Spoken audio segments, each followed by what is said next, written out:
Hello everybody, welcome to a Decks of the Weekend. Every Monday I have this video of mine where I kind of show the deck that caught my attention the most among the weekend, as well as talking about the metagame in general.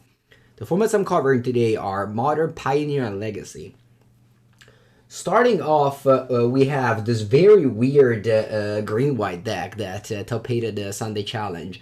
I want to briefly mention that a ton of Blue Merc and Arachnus Cam top-aided this weekend. The Ragavan decks are at the top of the metagame right now. The Ren and 6 deck are slowing down, so still I think there's a lot of room to figure things out. There's a good Elemental list that top-aided. I think it's as potential, but yeah. Right now, definitely feels like Ragavan is the place to go. And look at that. This deck has 3 main deck Barrent and Forge Tender, which is definitely says a lot to Blue Merc and Arachnus Scam.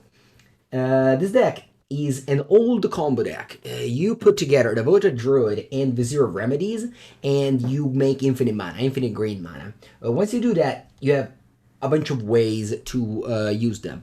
It used to be just Duskwatch Recruiter, Walking Ballista, or Final Devastation. This deck has a bunch of other routes. You have Thran Spider, which I don't really understand why it's in the deck, but I guess it is.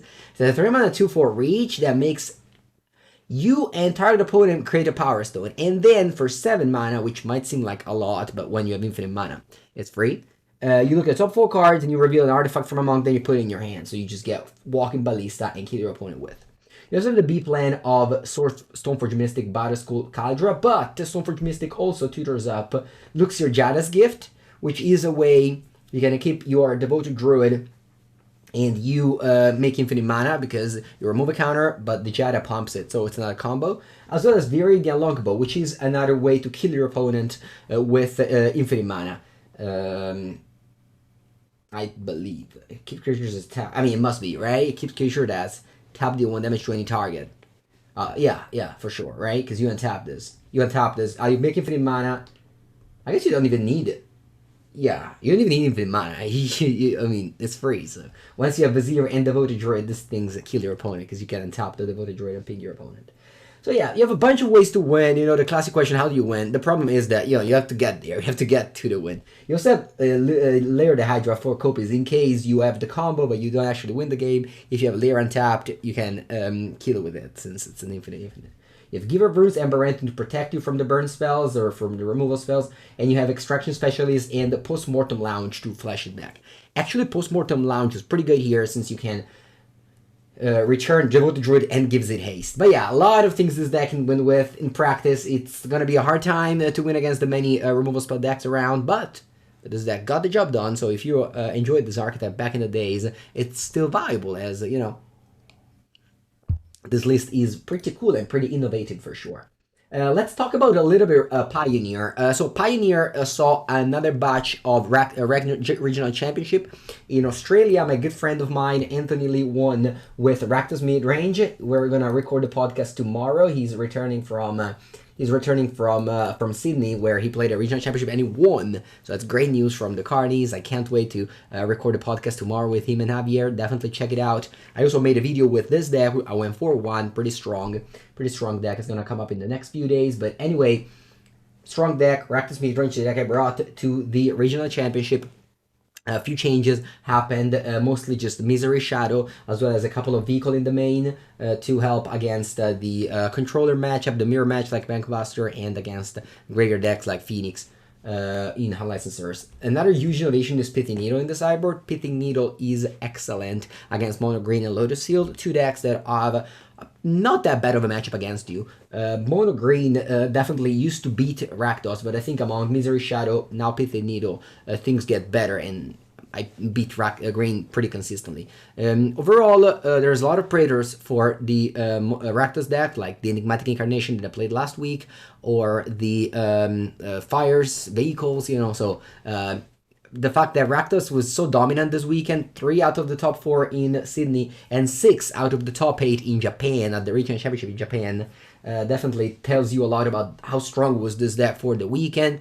Metagame is gonna evolve. I'm not sure how much I'm gonna follow Pioneer, but this is definitely the deck to look for. But if you're interested in Pioneer, for sure check out the podcast that we're gonna record tomorrow. Probably gonna be on my channel on Wednesday, we're gonna definitely talk about our preparation that we did extensively in Pioneer, since we tried hard. 1 week testing in Sofia, as well as just plenty of weeks and testing in Discord. But yeah, Rakdos Major is good. Honestly, also Pioneer. I thought Pioneer was bad because Green was too good. When Green was too good, the format was a little bit too bad. Now that Green got nerfed, thanks to Misery Shadow mostly, but just also thanks to players just figuring, I think, better cyber plan, like Pithy Needle, or just bringing in Goblinks and Duress, or, you know, things like that. I am enjoying a Pioneer a little bit more, just because the goal of enjoying Magic, it's playing fun decks.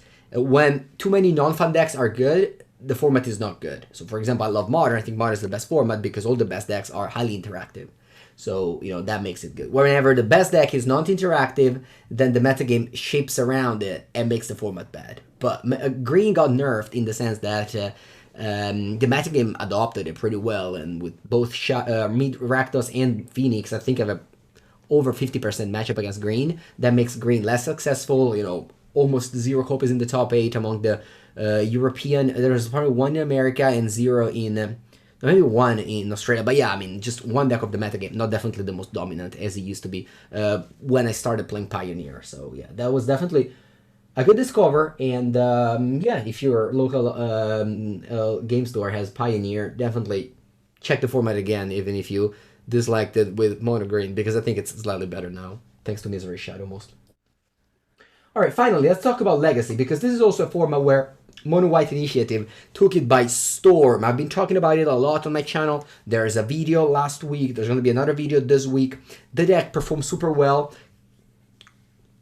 Many copies in the top 8 every time. There was the showcase. 292 people played in the final. We have Mono White Initiate, but the winner, it's good all for color control. Alright, let's talk about this a little bit, because if you remember, Anzi D did very well with Yorion version of it. But Yorion was just, I think, a lazy sideboard choice because he didn't know what to cut, so he just put 80 cards, sure, whatever. But the deck now has been tuned by Osmano Diaz, a Legacy Master, who won on Sunday, beating several copies of Mono White Initiative, despite, you know, this is a control deck, so it shouldn't have a great time against a turn 1 seasoned engineer, unless you forced it. This is a control deck. I've played this deck on my channel. It was slightly different. I used to play with Field of the Dead, but you know, we're mostly there. You have Minsk and Boot, Timeless Heroes. You have Uro, so it's just a control deck. If you like control deck, this is the deck to play. You could also have just Jeskai, but I think adding green gives you a little bit of edge against the Delver matchups with the cards like Carpet of Flowers.